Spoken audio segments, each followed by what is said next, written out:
Hello friends, स्वागत है आप सभी लोगों का हमारे चैनल कुकिंग स्टडी में। मैं कुमार बेस्ट।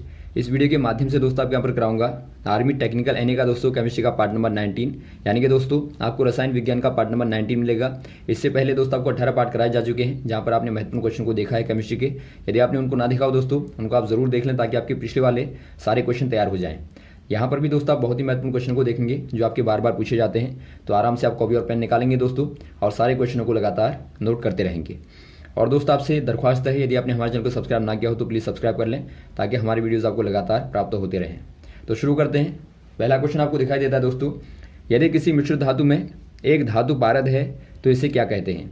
आपको बताना है दोस्तों, in any alloy if one metal is पारद देन इट इज़ कॉल्ड। दोस्तों यहाँ पर देखिए, आपको पहले एलॉय के बारे में मालूम होगा। एलॉय कहने का मतलब होता है दोस्तों जो आपका मिश्र धातु होती है या मिश्रातु होती है। यहाँ पर दोस्तों आपके अलग अलग प्रकार के मेटल मिले रहते हैं आपस में, तो एक प्रकार का दोस्तों मिश्रण बनाते हैं। तो यहाँ पर आपको बताना है, यदि आपका एक होगा दोस्तों पारद यदि आपके पास में एक है और प्लस दोस्तों आपका अदर, यहाँ पर आपके अदर मेटल जुड़े हुए हैं, तो इसको आप क्या कहेंगे। इसको दोस्तों आप कहते हैं अमलगम कहते हैं दोस्तों। यानी कि दोस्तों अमलगम क्या होता है, एक प्रकार से ये दोस्तों आपका जो पारा होता है, जो मरकरी होती है दोस्तों, उसका अनप्योर फॉर्म होता है। पारे का दोस्तों एक प्रकार से अशुद्ध रूप होता है। तो यहाँ पर आप कह देंगे दोस्तों ये आपका अमलगम कहलाता है, जो कि पारद के साथ में दोस्तों यहाँ पर अन्य आपके मेटल होते हैं। मेनली दोस्तों यहाँ पर आपका सिल्वर मेटल होता है, इसको आप सिल्वर पारद भी बोलते हैं, क्योंकि सिल्वर जो होता है दोस्तों वो पारद के साथ में या आप कहें दोस्तों मरकरी के साथ में मोस्टली रिएक्शन कर लेता है। और यदि दोस्तों आपको पूछा जाए कि बताइए जो मरकरी होता है, मरकरी का दोस्तों जो और होता है वो क्या होता है, यानी कि अयस्क क्या होता है, तो वहाँ पर आप बता देंगे दोस्तों आपका सिनेबार होता है। सिनेबार आपका दोस्तों क्या होता है, और होता है। तो यहाँ पर आपको पूछा गया दोस्तों एलॉय, तो आप बता देंगे अमलगम होता है, ऑप्शन नंबर सी वाला। अगला क्वेश्चन देखिए दोस्तों, धातुओं को पीटकर पतली चादर में बदला जा सकता है, यह धातुओं का कौन सा गुण कहलाता है। यानी कि दोस्तों आपको बताना है, metals can convert into a uniform plate, या फिर आप कहें दोस्तों a uniform thin sheet by hammered, it is deadest property of metal. दोस्तों यहाँ पर देखिए, आपको मालूम होगा मेटल की जो मेन प्रॉपर्टीज़ होती हैं दोस्तों, यदि आप एक मेटल को देखें तो मेटल में क्या होता है दोस्तों, इसमें क्या होता है, इसमें सॉलिडिटी होती है, यानी कि दोस्तों कठोरता होती है। और आप देखते हैं दोस्तों इसमें एक प्रकार की मेटेलिक ब्राइटनेस भी होती है दोस्तों, यानी कि चमक होती है, धात्विक चमक होती है। और आप देखते हैं एक प्रकार से क्या होता है, तो कंडक्टिव भी होता है। कंडक्टिव होता है दोस्तों, आप देखते हैं हीट का, और इलेक्ट्रिसिटी का दोस्तों क्या होता है, चालक होता है। और साथ में दोस्तों यहाँ पर देखिए, इसमें एक प्रकार का और महत्वपूर्ण गुण होता है जिसको आप बोलते हैं दोस्तों आघात वर्ध्यता, या फिर आप कहें दोस्तों एक आपका होता है तन्यता। इनको दोस्तों आप क्या बोलते हैं, आघात वर्ध्यता कहने का मतलब है आप बोलते हैं इसको मेलिबिलिटी, और इसको बोलते हैं दोस्तों आप ड्यूक्टिलिटी। यानी कि दोस्तों एक प्रकार से जो आपका ड्यूक्टाइल प्रॉपर्टी होती है वो आपका तन्यता का गुण होता है, और जो आपका मेलिबल प्रॉपर्टी होती है वो आपका आघात वर्ध्यता का गुण होता है।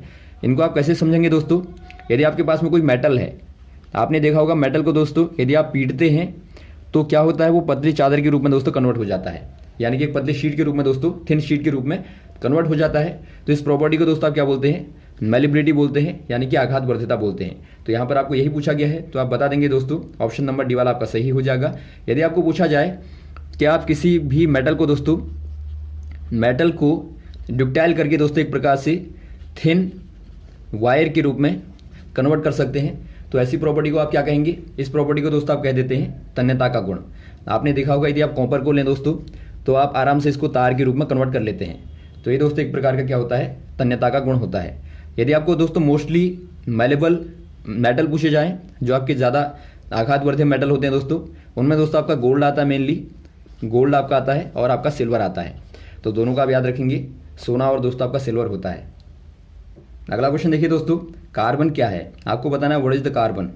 दोस्तों देखिए कार्बन क्या होगा, कार्बन जो होता है दोस्तों ये क्या होता है, एक प्रकार का सॉलिड नॉन मेटल होता है, यानी कि दोस्तों एक प्रकार से ठोस अधातु होती है। तो यहाँ पर आप कह देंगे दोस्तों आपको दिया है अधातु, ऑप्शन नंबर आप बी वाले में टिक कर देंगे। यदि आप इसका मोस्टली कॉमन फॉर्म देखें दोस्तों तो आपका होता है ग्रेफाइट, और दोस्तों होता है डायमंड, यानी कि हीरा होता है दोस्तों, और आपका ग्रेफाइट होता है। अगला क्वेश्चन देखिए दोस्तों, निम्न में से किस धातु में धात्विक चमक पाई जाती है? आपको बताना है दोस्तों which non metals have a metallic brightness.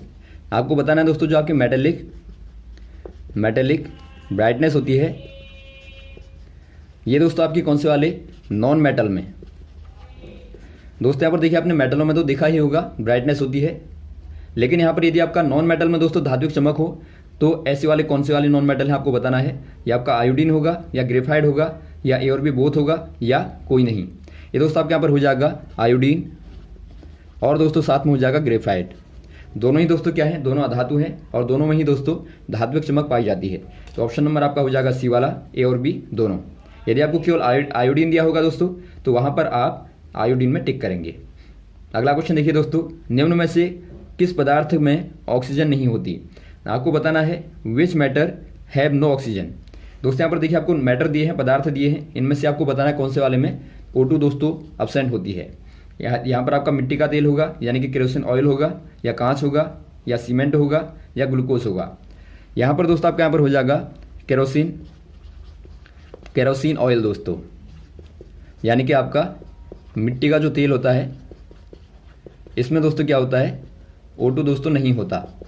आप जानते होंगे दोस्तों सोडियम को कहाँ रखा जाता है? सोडियम को दोस्तों केरोसिन ऑयल में डुबो के रखा जाता है। और आप जानते हैं दोस्तों सोडियम O2 के साथ में रिएक्शन करने के बाद क्या करता है? आग को दोस्तों प्रोड्यूस करता है, यानी कि फायर को प्रोड्यूस करता है। तो इसीलिए दोस्तों बचाने के लिए केरोसिन ऑयल में रखा जाता है। तो यहाँ से दोस्तों आपका एक क्वेश्चन और तैयार हो जाएगा कि सोडियम को यहाँ क्यों रखा जाता है, और आपको साथ में कारण भी पता लग गया यहाँ पर क्यों रखा जाता है। तो यहाँ पर आप टिक कर देंगे दोस्तों ऑप्शन नंबर ए वाले में। अगला क्वेश्चन देखिए दोस्तों, निम्न में रासायनिक यौगिक कौन सा है? आपको बताना है दोस्तों which of the following is chemical compound. यदि आप बात करें दोस्तों केमिकल कंपाउंड की, आपको हमने बताया था दोस्तों जो कंपाउंड होते हैं, कंपाउंड यानी कि यौगिक जो होते हैं दोस्तों, और जो आपके मिक्सचर होते हैं यानी कि मिश्रण होते हैं, दोनों में अंतर क्या होता है दोस्तों? इनमें दोस्तों एक प्रकार का सर्टेन रेशियो में एलिमेंट दोस्तों क्या होते हैं? कंबाइन होते हैं, यानी कि मिले रहते हैं। जबकि इनमें दोस्तों एक प्रकार का क्या होता है? अनसर्टेन रेशियो होता है दोस्तों एलिमेंट्स का। तो यहाँ पर आप क्या कह देंगे दोस्तों, जो आपका अमोनिया होता है, आप जानते हैं अमोनिया में दोस्तों एक प्रकार से एक सर्टेन रेशियो होता है दोस्तों नाइट्रोजन और हाइड्रोजन का। तो यहाँ पर आप कह देंगे दोस्तों क्या होता है? ये दोस्तों एक प्रकार का केमिकल कंपाउंड होता है, यानी कि दोस्तों आपका रासायनिक यौगिक होता है। तो ऑप्शन नंबर आपका हो जाएगा दोस्तों अमोनिया। और यहाँ पर आप देखते हैं दोस्तों वायु क्या है? वायु दोस्तों यानी कि एयर जो होती है ये दोस्तों आपका मिक्सचर होता है, अलग अलग प्रकार की गैसें अलग अलग अनुपात में मिली रहती हैं। और पारा दोस्तों क्या होता है? पारा यानी कि दोस्तों आपका मरकरी जो होती है वो दोस्तों एक प्रकार से एलिमेंट होता है, Hg एलिमेंट होता है दोस्तों। अगला क्वेश्चन देखिए दोस्तों, परमाणु विद्युतः क्या होते हैं? आपको बताना है दोस्तों इलेक्ट्रिकली एटॉम्स आर। अच्छा क्वेश्चन है दोस्तों। यदि आपको पूछा जाए जो परमाणु होता है वो दोस्तों इलेक्ट्रिकली क्या होता है? इलेक्ट्रिकली यानी कि दोस्तों आपको बताना विद्युत है। विद्युत के आधार पर जो एटॉम होता है, जो परमाणु होता है वो क्या होता है? यदि आप बात करें दोस्तों, आप हाइड्रोजन को लें या हीलियम को लें या लिथियम को लें, कोई भी दोस्तों आप एटॉम लें, एक एटॉम को लें, तो एक कब आता है स्टेबल फॉर्म में? स्टेबल फॉर्म में यानी कि दोस्तों अस्तित्व में कब आता है? जब दोस्तों ये आपका न्यूट्रल फॉर्म में होता है, यानी कि दोस्तों उदासीन होता है। तो यहाँ पर आप कह देंगे दोस्तों हमेशा ही जो एक एटॉम होता है वो आपका उदासीन फॉर्म में होता है। बाद में दोस्तों यदि आप रिएक्शन करते हैं, बाहर से ऊर्जा देते हैं या बाहर से फोर्स करते हैं, तो बाद में दोस्तों क्या होता है? ये दोस्तों एक प्रकार से क्या दिखाता है? अलग अलग प्रकार की प्रॉपर्टीज़ को दिखाता है। तो यहाँ पर आप कह देंगे दोस्तों बेसिकली जो एटॉम होता है वो आपका न्यूट्रल होता है। अगला क्वेश्चन देखिए दोस्तों, number of electrons in O2-। आपको बताना है दोस्तों O2- में इलेक्ट्रॉनों की संख्या क्या होगी? दोस्तों यहाँ पर देखिए आपको O2- में O2 नेगेटिव आयन यहाँ पर आपको दिए हैं। इसमें दोस्तों आपको नंबर ऑफ इलेक्ट्रॉन्स बताना है। पहले आप यहाँ पर समझेंगे दोस्तों O का जो परमाणु संख्या होती है यानी कि एटॉमिक नंबर होता है दोस्तों क्या होता है? ये आपका 8 होता है। एटॉमिक नंबर कहने का मतलब है दोस्तों नंबर ऑफ प्रोटॉन बराबर क्या होता है? 8 यहाँ पर दिया है। और वैसे ही दोस्तों आप जानते हैं यदि आप कोई एटॉम लें, मान लीजिए यहाँ पर आपका O है दोस्तों, वो एक प्रकार से क्या है दोस्तों? ये आपका उदासीन है। थोड़ी देर पहले आपने देखा ये दोस्तों आपका उदासीन फॉर्म में है। यदि आप इसको देखें दोस्तों तो ये आपका नेगेटिव है यानी कि उदासीन नहीं है। लेकिन आप यदि O की बात करें दोस्तों तो यहाँ पर उदासीन केस में क्या होता है, नंबर ऑफ प्रोटॉन बराबर दोस्तों आपका नंबर ऑफ, यानी कि दोस्तों आप एक परमाणु को देखें नॉर्मली, O को देखें या फिर H को देखें, आप किसी भी तत्व के परमाणु को देखें दोस्तों, वहाँ पर आपको नंबर ऑफ प्रोटॉन बराबर दोस्तों आपको नंबर ऑफ इलेक्ट्रॉन मिलेंगे। यानी कि दोस्तों प्रोटॉनों की संख्या और इलेक्ट्रॉनों की संख्या बराबर होती है। लेकिन यदि आप बाहर से दोस्तों इलेक्ट्रॉनों को निकाल दें या फिर वहाँ पर इलेक्ट्रॉनों को अंदर डाल दें दोस्तों, तो वहाँ पर अंतर हो जाता है। तो यहाँ पर यही किया गया है, यहाँ पर आपको दोस्तों 2 माइनस इलेक्ट्रॉन ऐड किए गए हैं। तो यहाँ पर आप क्या करेंगे दोस्तों, आपको नंबर ऑफ इलेक्ट्रॉन बताना है। तो आपने देखा दोस्तों O में नॉर्मली क्या होते हैं, 8 होते हैं। तो यहाँ पर O2 में क्या हो जाएंगे दोस्तों, 2 माइनस में, माइनस कहने का मतलब है आपने 2 इलेक्ट्रॉनों को दोस्तों क्या कर दिया, ऐड कर दिया। तो आप जोड़ देंगे दोस्तों 8 में दोनों को, तो 8 इलेक्ट्रॉन प्लस 2 इलेक्ट्रॉन क्या हो जाएंगे दोस्तों, ये आपके 10 इलेक्ट्रॉन हो जाएंगे। तो ऑप्शन नंबर आपका हो जाएगा डी वाला 10 इलेक्ट्रॉन्स। वैसे ही दोस्तों आपको यहाँ पर देखिए एटॉमिक नंबर पूछा जाएगा, तो आप निकाल लेंगे प्रोटॉनों की संख्या। और वैसे ही दोस्तों यदि आपको मास नंबर पूछा गया, मास नंबर पूछा जाता है बार बार, तो ये होता है दोस्तों आपका नंबर ऑफ प्रोटॉन और प्लस आपका दोस्तों नंबर ऑफ न्यूट्रॉन, यानी कि दोस्तों आपका न्यूट्रॉनों की संख्या और प्रोटॉनों की संख्या को जोड़ने पर दोस्तों आपको मास नंबर मिलता है, यानी कि द्रव्यमान संख्या प्राप्त होती है। यदि आपको दोस्तों न्यूट्रॉनों की संख्या को निकालना है तो आप क्या करेंगे, मास नंबर माइनस कर देंगे दोस्तों आप एटॉमिक नंबर। तो इस प्रकार से दोस्तों आप अलग अलग सारे क्वेश्चनों को आराम से निकाल लेंगे। अगला क्वेश्चन देखिए दोस्तों, किन किरणों के प्रकीर्णन से नाभिक के आकार का आकलन किया जा सकता है। आपको बताना है दोस्तों, scattering of which type of rays to approximation of size of an atom nuclei. दोस्तों यहाँ पर देखिए, यदि आपको किसी एटॉम के अंदर की जो न्यूक्लियाई होती है दोस्तों, जहाँ पर आपका पॉजिटिव चार्ज होता है, यहाँ पर प्रोटॉन और प्लस आपके दोस्तों न्यूट्रॉन होते हैं, तो आपको बताना है दोस्तों इसके नाभिक का साइज यदि आपको आकलन करना है, पता लगाना है, तो आप किसका इस्तेमाल करेंगे, कौन सी वाली रेस का दोस्तों इस्तेमाल करेंगे। यहाँ पर आपको दिया alpha particle, beta particle, gamma particle, delta particle. यहाँ पर दोस्तों आप इस्तेमाल करते हैं अल्फा पार्टिकल का दोस्तों। क्यों करते हैं दोस्तों, क्योंकि अल्फा पार्टिकल जो होता है दोस्तों, यह एक प्रकार का हीलियम का दोस्तों क्या होता है, न्यूक्लियाई होता है, यानी कि दोस्तों नाभिक होता है, या फिर आप कहें दोस्तों 2 पॉजिटिव प्रोटॉन के बराबर दोस्तों होता है। यानी कि दोस्तों जो आपका अल्फा पार्टिकल होता है वो आपका पॉजिटिव होता है, और आप जानते हैं नाभिक भी क्या होता है दोस्तों, पॉजिटिव होता है। तो आप अल्फा पार्टिकल को यहाँ से डालेंगे दोस्तों, तो इनमें क्या होगा, यदि ये पास में जाएगा दोस्तों तो ये रिपल्स होके यहाँ से इधर को जाएगा या बैक आएगा, तो तब आपको मालूम लग पाएगा दोस्तों कि यहाँ पर से जो नाभिक का जो आकार है वो लगभग कितना है। तो इसी के माध्यम से दोस्तों आप पता करते हैं। वैसे आप बीटा की बात करें दोस्तों, ये नेचुरली नेगेटिव होते हैं, और गामा दोस्तों आपके नेचुरली क्या होते हैं, न्यूट्रल होते हैं, उदासीन होते हैं। तो इस प्रकार से आप आराम से पता लगा सकते हैं। तो ऑप्शन नंबर आपका हो जाएगा ए वाला अल्फा कण। अगला क्वेश्चन देखिए दोस्तों, किसी परमाणु की बाह्यतम कक्षा में अधिकतम कितने इलेक्ट्रॉन हो सकते हैं। आपको बताना है दोस्तों, how many electrons can stand in outermost shell of atom. दोस्तों यहाँ पर देखिए, यदि आप किसी एटॉम के आउटर मोस्ट शेल को लें, आपने एटॉम लिया दोस्तों, यहाँ पर इसकी आपने अलग अलग शेलें देखी होंगी दोस्तों, इनको आप बोलते हैं के, एल, एम, एन, इस प्रकार से बताते हैं। और आप जानते हैं दोस्तों पहले वाली में कितने आते हैं, 2n² के आधार पर आप निकालते हैं n। यहाँ पर दोस्तों पहले वाले के लिए n बराबर 1 होता है, n बराबर 2 यहाँ पर आपका l के लिए होता है, और m के लिए दोस्तों आपका n बराबर 3 होता है, n के लिए दोस्तों आपका n बराबर क्या होता है, 4 होता है। तो इस प्रकार से आप बढ़ते हैं।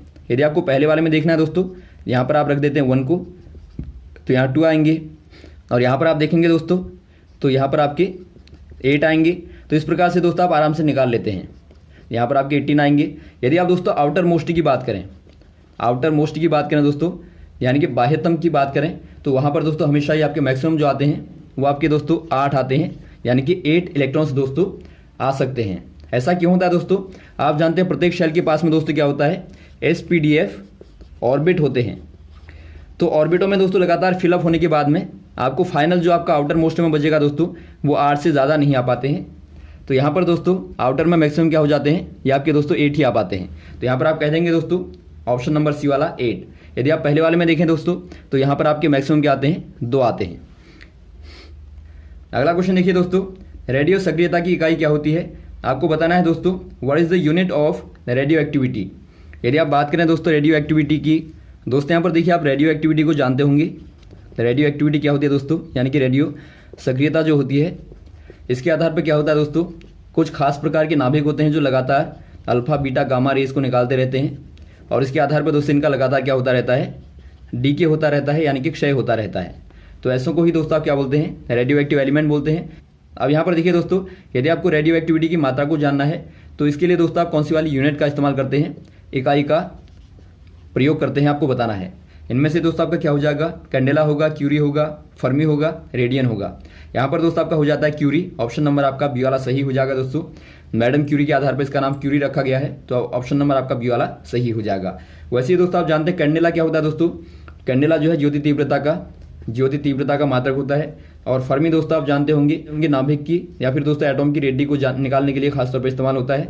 और रेडियन दोस्तों कोण का मात्रक होता है, एंगल का यूनिट होती है दोस्तों। तो यहाँ तक आप क्वेश्चन को तैयार करेंगे। इसके बाद में दोस्तों आपको नेक्स्ट वाले पार्टों में लगातार क्वेश्चन को बताते रहेंगे, हमारे साथ भी बने रहेगा। और वीडियो दोस्तों आपको अच्छा लगा तो आप जरूर लाइक करें, शेयर करें, ताकि अधिकतम लोगों तक दोस्तों पहुंचे। ओके, थैंक्स, जय हिंद, जय भारत।